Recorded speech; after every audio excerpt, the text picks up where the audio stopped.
Você quer aprender mais sobre o rei Salomão e usar os conhecimentos dele na sua vida? Nesse vídeo, eu vou te falar um pouco dos conhecimentos que eu utilizo, que eu aprendi com o rei Salomão e que mudaram totalmente a minha vida. Então, se você é o tipo de pessoa que é preconceituosa relacionado à fé das pessoas, eu sugiro que você suba esse vídeo. Então vamos lá, pessoal, é o seguinte, só para contextualizar, eu venho do berço católico.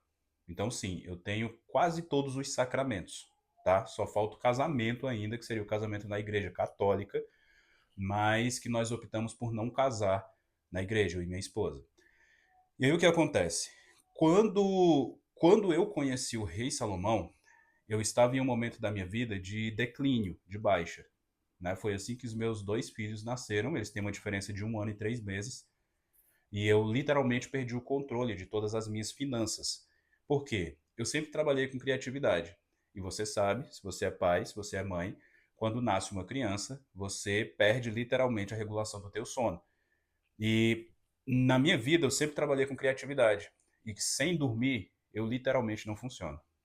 E aí eu ajudei minha esposa, ajudo minha esposa, eu sou um pai muito presente, eu amo estar com a minha família, e eu nunca queria deixar ela na mão. Infelizmente, tem alguns pais que fazem isso, mas aí já é uma questão pessoal.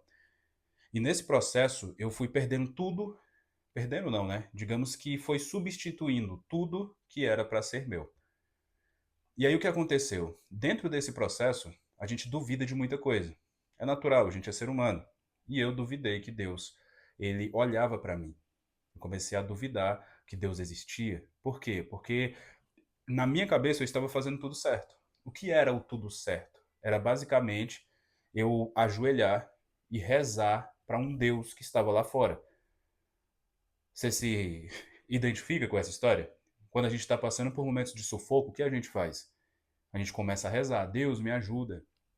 Deus coloca um caminho para me trilhar. Deus coloca um trabalho. Deus libera aquele processo. Deus me ajuda a recuperar o que eu tinha. Mas o que acontece quando você faz isso? Deus te atende. Quando eu entendi que Deus me atendia, Deus ouvia minhas orações, eu quase entrei em parafuso. Por quê? Porque na minha cabeça, rezar significava pedir para alguma coisa que estava lá fora. Só que o rei Salomão, isso aí já entra em um primeiro ensinamento, tá? O rei Salomão ele fala que toda vez que você reza pedindo alguma coisa para algo que está lá fora, você está basicamente fazendo contratos com entidades. Porque Deus não está lá fora. Deus está aqui dentro. E isso foi um choque de realidade muito forte para mim. Por quê? Porque eu fui ensinado a vida toda que eu deveria rezar para alguma coisa que está lá fora, que está sentado num trono, que está num paraíso. E não é. Deus está aqui dentro de mim. Inclusive, a própria Bíblia fala que nós somos a centelha de Deus, seria a extensão do Criador nesse mundo. O Espírito Santo de Deus habita em mim e em você, e em todas as pessoas, em todos os seres. Você entende? E aí, esse foi o meu primeiro choque. O meu segundo choque foi entender que as minhas orações elas eram atendidas, mas não por Deus, e sim por entidades que barganhavam para que eu acreditasse que eu estava separado de Deus. Mas eu não estou separado de Deus. Eu não estou separado de você. Todos nós somos uma unidade através da centelha divina de Deus que está aqui, ó, dentro de mim, dentro de você. E isso foi um choque muito grande, por quê? Imagina que você nasceu e cresceu acreditando que Deus está lá fora e que você tem que se humilhar literalmente para conseguir alguma coisa. E aí do nada você encontra o filho de um rei, que é o rei que é considerado o homem mais sábio que já passou por essa terra, mas eu falo um homem, né, um homem normal, não estou comparando a Jesus. E aí esse homem, ele fala para mim, através das suas escrituras, que o poder de Deus já está na minha vida. Porém, as pessoas de hoje, que são controladas por um sistema, falam que Deus está lá fora. E aí eu te pergunto, em quem você acreditaria? Você entende? E aí, baseado nesses estudos, eu cheguei a uma conclusão. Por que eu tenho que escolher ser miserável se dentro da Bíblia tem várias figuras de reis e rainhas que podem ser seguidos? Por que que eu tenho que seguir o que mais se lascou, o que mais se prejudicou aqui, sendo que eu posso seguir exemplos através do meu discernimento, para que a minha vida seja um mínimo confortável aqui nesse plano. Isso não significa que eu não vá passar aflições, muito pelo contrário.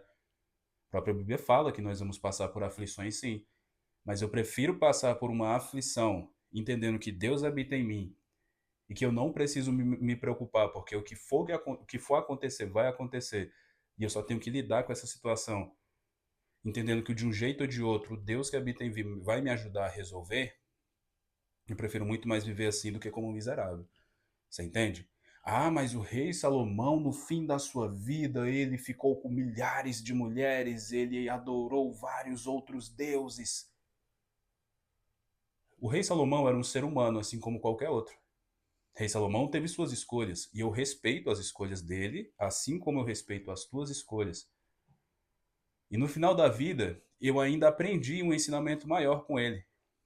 Ele se relacionou com milhares de mulheres para conseguir um reinado gigantesco. E detalhe, na Bíblia não fala sobre monogamia ou poligamia. Você pode pesquisar aí na internet e ver que não existe isso. Eu não estou defendendo, é cada um por si. Eu prefiro ter uma pessoa só comigo a vida inteira. Alguns países, algumas religiões já falam que pode ter dezenas de mulheres. Isso aí é uma questão de crença. Mas o rei Salomão, ele resolveu, ele quis fazer vários contratos através do casamento, que naquela época era feita dessa forma. E aí ele encontrou uma mulher que ele se apaixonou, uma Xumanite. E essa Xumanite, ela adorava um deus chamado Moloque. E aí ela chegou ao rei Salomão e falou: ó, eu fico com você, mas você vai ter que adorar o meu Deus. No primeiro momento ele negou, só que depois ele sucumbiu quando ele pisa nos quatro gafanhotos. E aí você em algum momento da sua vida já passou por isso? Caiu em tentação? Porque Salomão caiu em uma. Eu já caí em várias tentações, mas me reergui. Enfim, você consegue entender o que eu quis te passar nesse vídeo? E detalhe, se você quiser fazer os decretos do rei Salomão, vá lá nos meus stories. Essa aqui vai ser uma série de vídeos que eu vou te passar de ensinamentos através da minha vida, beleza? Um forte abraço.